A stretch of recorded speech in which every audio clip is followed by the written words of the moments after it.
Hi, my name's Barry Crampton. Today I'm going to show you around our SKODA Superb, then I'll take you for a ride in it, but first I'll tell you a little bit more about it.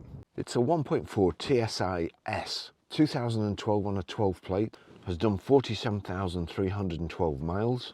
Fuel economy, urban 31.4 miles per gallon, extra-urban 52.3 miles per gallon, and combined is 41.5 miles per gallon.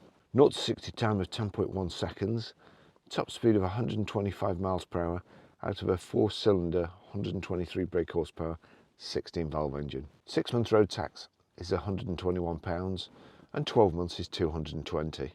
Very nice car, certainly for its age. Looks very bright. Recent set of tyres on it, multi-spoke alloys. It's just a nice car. It's just a nice family car. Nothing special about it. Pretty boring, to be honest, but there's a lot to be said for that. There's not so much to go wrong. It drives nice, it's economical, and it's massive. There's loads of space in the back. The first time I went in one of these, I was in Prague, and it was a taxi, and I got in the back of it, and I thought it had been you know, an extended limo, and it was just a standard car. So bags of room, bags of space in the back. If you've got two tall kids or whatever, then this is the car for you. Dechromed around the windows and then chromed here. Strange decision, but who am I to argue with SKODA? They've got some fantastic ideas.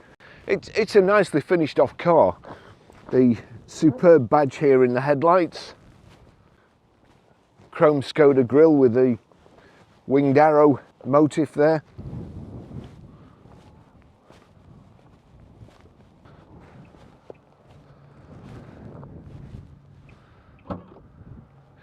Electric boot release, that's just from a spring, it's not powered, so you do have to put it down yourself. Plenty of room for luggage in here. It goes right the way back to there, so bags of space in there. It is like a really big, roomy car. What I find strange is that they've not gone over the top with the accessories and all the goodies on this car. However, you just put the boot down, it's got comfort close or quiet close, whatever you want to call it, so you don't need to wake your neighbours up.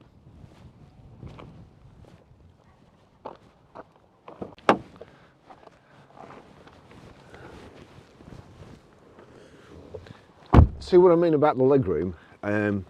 That seat is where I would normally drive, which is quite a long way back in most cars. But here I could really stretch out. It's a shame the back seats don't recline, because then it would be a really comfortable car. Loads of nice little touches. Airbags in the B pillar there, and you've got coat hooks here. You've got an air vent here. It's nicely finished. As I say, loads and loads of room. Seats are comfortable. You've got to put the headrests up a little bit, otherwise they stick right in the middle of your back. But apart from that, fine. As I say, for kids it would be absolutely ideal in the back here. Isofix rear child seat anchor points, and got a rear centre armrest there. I think that will actually load through. Let's just see. Yep. So if you're going skiing in your SKODA Superb 1.4 TSI with all your big family, your big tall family, you can get the skis through the centre here too. I'll tell you what, the ski thing makes me think these days with the dashboards. I mean, this is a proper dashboard with proper instruments, uncluttered, easy to use, switches for everything. You know where everything is, you can see everything. But can you just imagine putting your skis in one of those new Mercedes S-classes with where the dashboard is just one massive screen, and just pushing your skis too far and cracking all your dashboard? It'd be about 20 grand for a new dashboard. Absolutely ludicrous. Whoever thought that idea up wants shooting. These seats, as well as the ski bag there, if you pull them forward, then you can load straight through as well.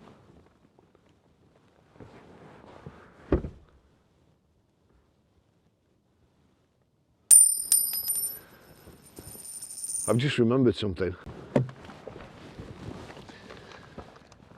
when I was saying about the SKODA's designs, I forgot one of the most important features. It's only just come to me, I only just remembered it, and it's from a car I sold years ago, and I discovered it by accident. I just didn't know. So, you've got the boot. There you go, boot. Over here, there's two electric switches really. There's one here and there's one there. That one, if you just want to get in the boot, you just release that. Now, watch what happens if I go over to this side, I click that, red brake light comes, and then I go over to the other handle, lift it up. It's a hatchback. How clever is that? So, hatchback, lean in, you've got your hard rear load cover there, little strap there to pull it down. So that was the hatchback. Just go back to it, boot. Boot, soft close,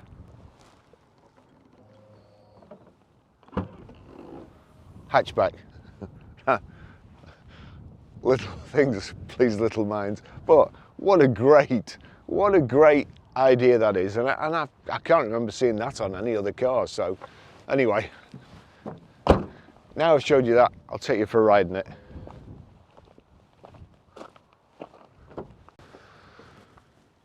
So we've got two keys, that's one of them. Just whip my coat off.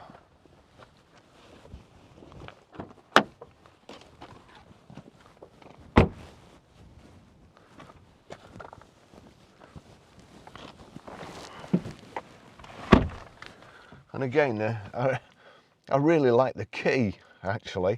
I think it's very well finished, and the key fob too, real well made. I do like SKODA's, I have to say. I think they're probably the best of the VW product, really. Best value for money, certainly. 9th of the 5th, 2013 at 7,565 miles, Salisbury SKODA. 23rd of the 4th, 2014 at 17,159 miles, Salisbury SKODA. 17th of the 7th, 2015, 26,175 miles, Wolverhampton SKODA. 10th of the 5th, 2016 at 28,978 miles, Overlin Auto Repairs. 23rd of the 10th, 2021 at 46,206 miles, Car Care Edit. There's a gap here between 2016 and 2021, which we can't find any service history for. However, looking at the car and the mileage it did between those two services, it's not such a great problem.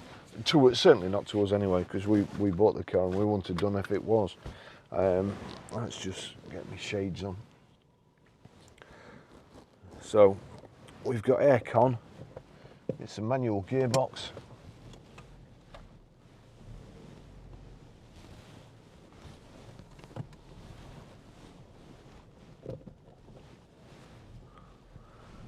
Really, really nice. Whoever had this car didn't have hands like mine.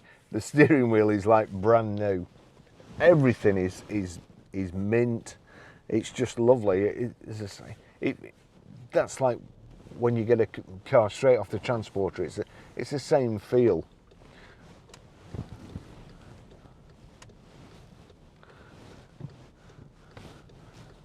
Might have to ring them up and find out what hankering they use. Also, what cleaning products, because this is absolutely lovely.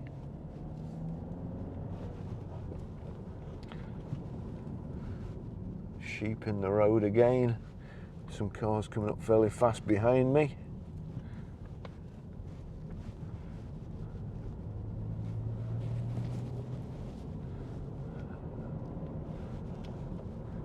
Great gear change, nice light clutch.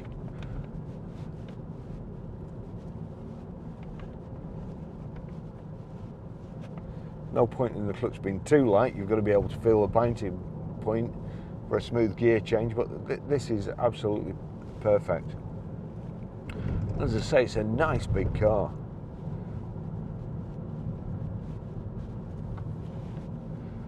just over the sheep here, just over the brow of the hill. You see skid marks there where obviously that's happened before.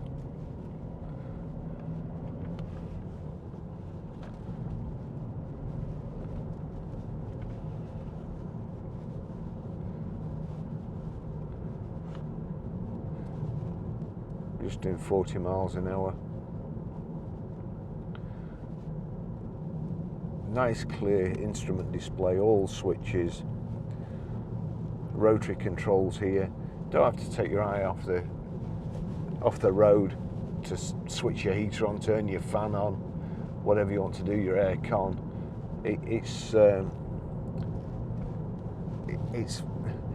I'd like it if this car had wind-up windows. It would be absolutely ideal. I watched a program the other day about why cars are so expensive with Ginny Buckley, and I've got to say, Ginny's been in the job for a long time, and I do like her, but the program, unbelievable. We have campaigned to Auto Trader for years before they actually put a marker on write-off cars on their website. I think it was probably me who gave them the most grief about it, and also the most grief about using HPI instead of a firm like VCheck or MotorCheck, who actually check the salvage auctions as well. And this has been going on for years in the motor trade.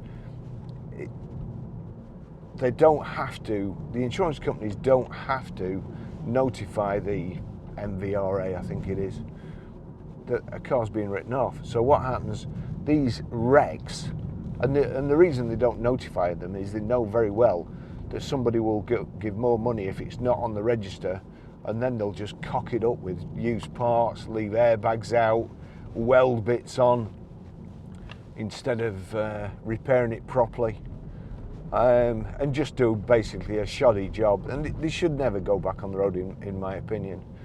So it's voluntary. These cars or wrecks go into a salvage auction. Somebody goes and buys them, they repair them, put them back on the road, and they're not listed on HPI. I think VCheck came up with it first, and they invented a program or wrote a program which trawled the salvage auctions looking for the registration number, the chassis number, and so on. And honestly, some of the cars, it's saved us a good few times when we've looked on it, and it shows you, you see an advert, so it's a Cat C. It was written off because it was just minor damage to the boot, and then when you see the photos, it looks like a flipping 10-ton block of concrete's been dropped on it. So anyway, it's been going on for years. A couple of the big firms have been caught out with it, especially on social media, and it's still going on. And to be fair, they don't care. A lot of firms buy the things in the first place, but even more privates buy them. Private people works in a body shop during the week, buys a wreck, does it up, flogs it on the internet, second income. And what made it worse is during lockdown, of course, a lot of these people, they had all week to fix these cars because they were being paid to stay at home. So even more, in my opinion anyway, even more, nobody knows how many of these cars are on the road that have been write-offs and not recorded, unrecorded write-offs. So anyway, the point is, we started using VCheck, who were only for private people really, but because it was such a good system, we started using it probably before anybody else. And I was in touch with the owner of VCheck, and I mean, it's just incredible. When we got talking, the amount of cars and the Mercedes-Benz, there's nearly new Mercedes-Benz on there, and a Ferrari, a £200,000 Ferrari. So anyway, we use MotorCheck and VCheck. Oh, sorry, we don't use VCheck anymore, but MotorCheck is the same thing to all intents and purposes these days. So we use that to make sure, you know, we do as much as we can to make sure that our cars are proper. But you need to be so careful these days. Anyway, back to this. This is a nice car.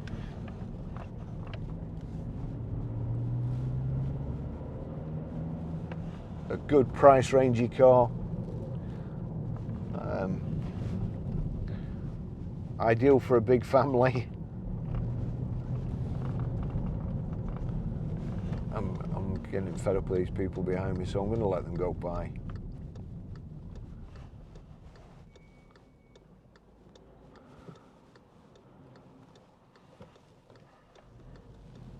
I mean, I've got long legs, but I mean that'll go back there.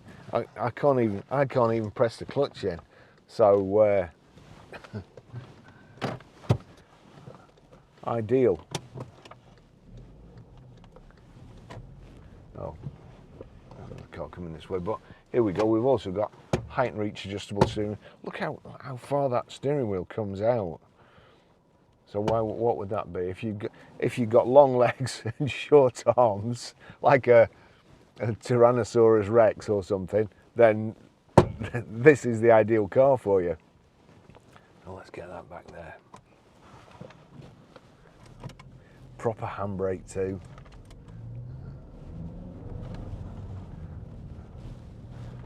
Oh yeah, also in that program they were going on about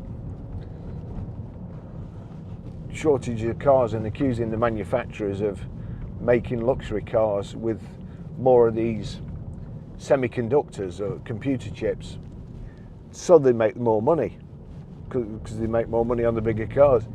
Who wouldn't? You know, they're calling the motor trade for being sensible. Who wouldn't do that? You've got your profits to make, your shareholders, your staff to look after, to stay in business. But then in the next breath, they were saying that electric cars have 3,000 to 4,000 semiconductors in it, which is more than luxury cars. But they're not suggesting that they stop making electric cars so that they can make more smaller cars for people. You know, it's ludicrous. This camera here, when I checked it the other day, the battery was swelled up so much in it that I think it's damaged, because it just keeps going off of its own accord. Or it keeps recording, it's showing it's recording, but it doesn't actually record anything, which is why it's there in the worst view. Back to this. Nice, simple car, except for the tailgate, which is overly complicated. But it drives nice, it's economical. All you would need round town. Put the back seats down and load through.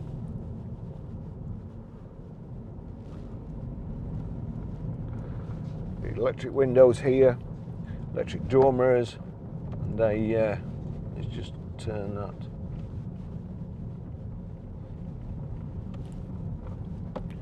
There you go, so that's working. Turn that over there. Get around this corner. There. So the electric door mirrors are all working.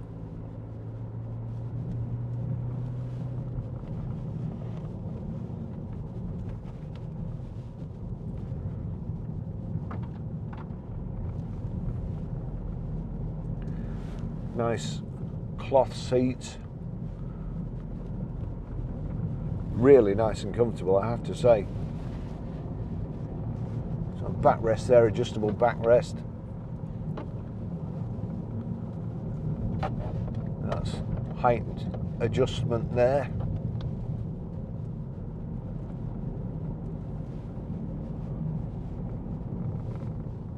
Certainly inside this car's like new.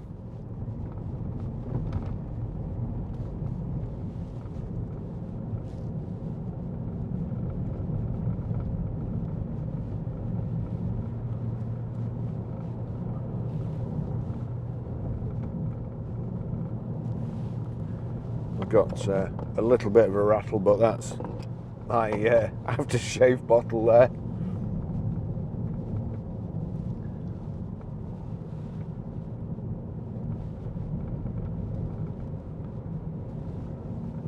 I've got to put the seat down. I have to readjust my mirror.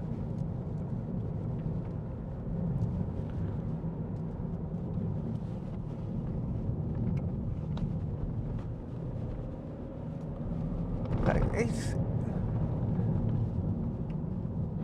got a good turn of acceleration as well for a 1.4, but that 1.4 engine,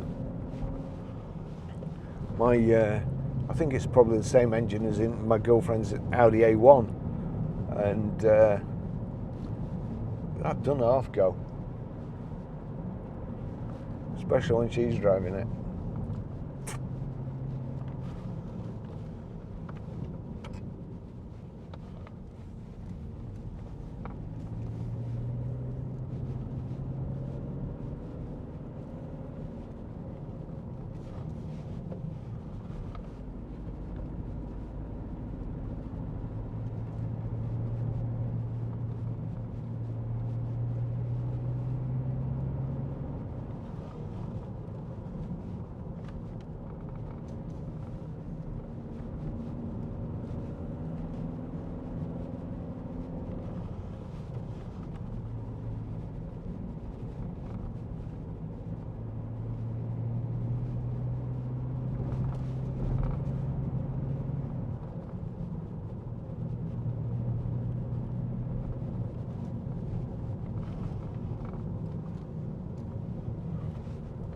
I think we just beat the rain again today.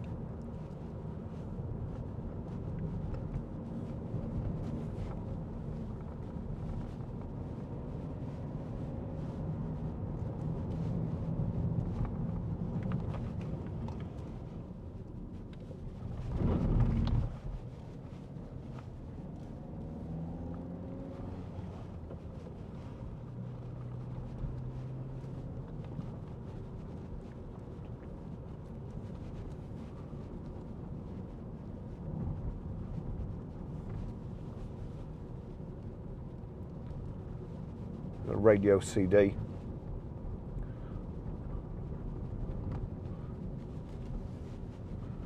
I had the radio on for a very short while on the journey up this morning.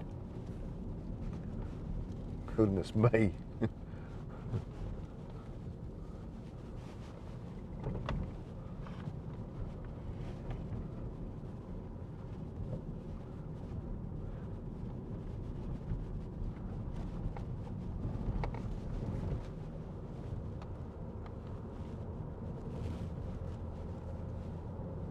It's no wonder the disc jockeys talk so much, because the records are garbage.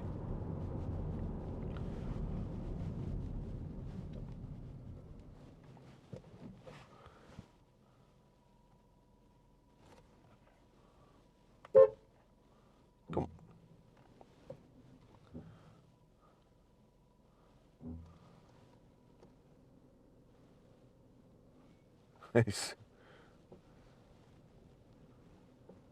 There you go.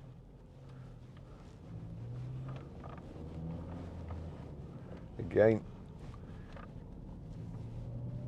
no pheasants were harmed during the making of this video, although I may have spoke too soon.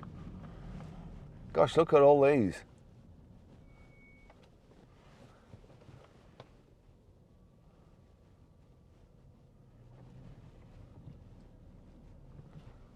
That one don't want to move. It's a pheasant jam.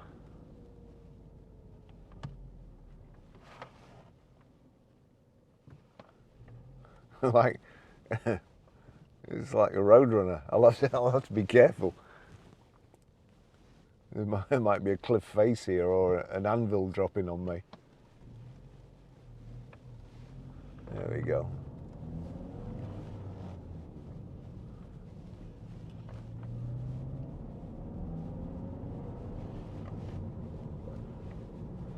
All that grass and shrubbery. And then they walk down the road. Back to the car. It really is a nice car.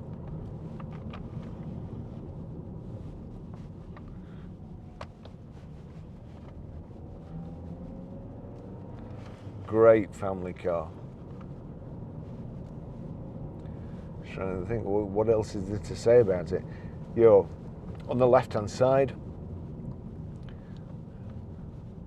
To be honest, I can't really. The Rev Counter. The Rev Counter and the Speedo are pretty much the same. That's a bad design. That really is a bad design.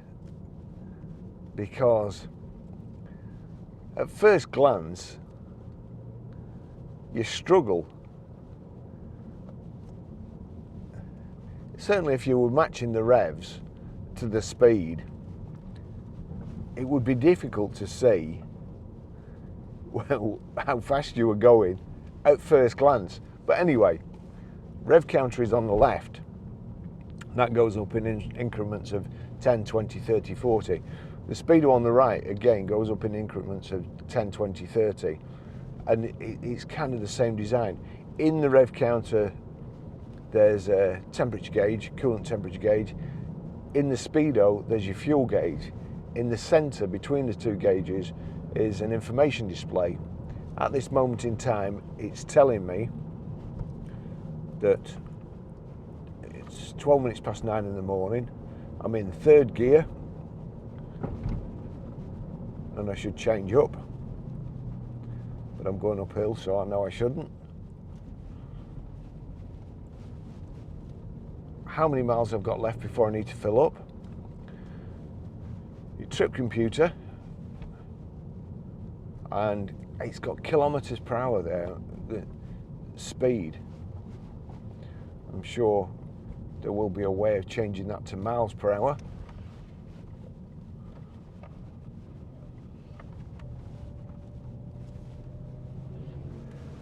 And then over here on your wiper stalk, indicators are on the left, wipers on the right.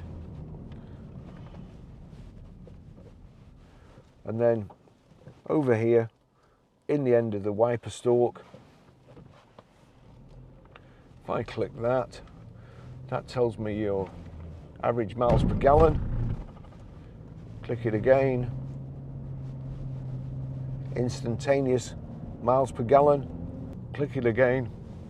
That tells me how long I've been driving this morning. Again, outside air temperature. And then miles, average miles per hour.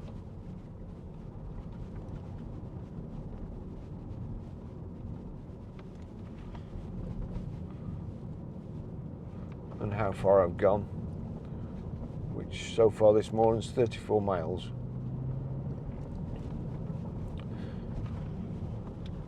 Your climate control here, aircon switch there. Of course, aircon only works when the fan's on. So your heater control there, rotary control, don't have to look at the road. Your fan, you don't have to look at the road. And then where you want the direction of the airflow. All nice. Heated rear screen, and that I assume is recirculating air.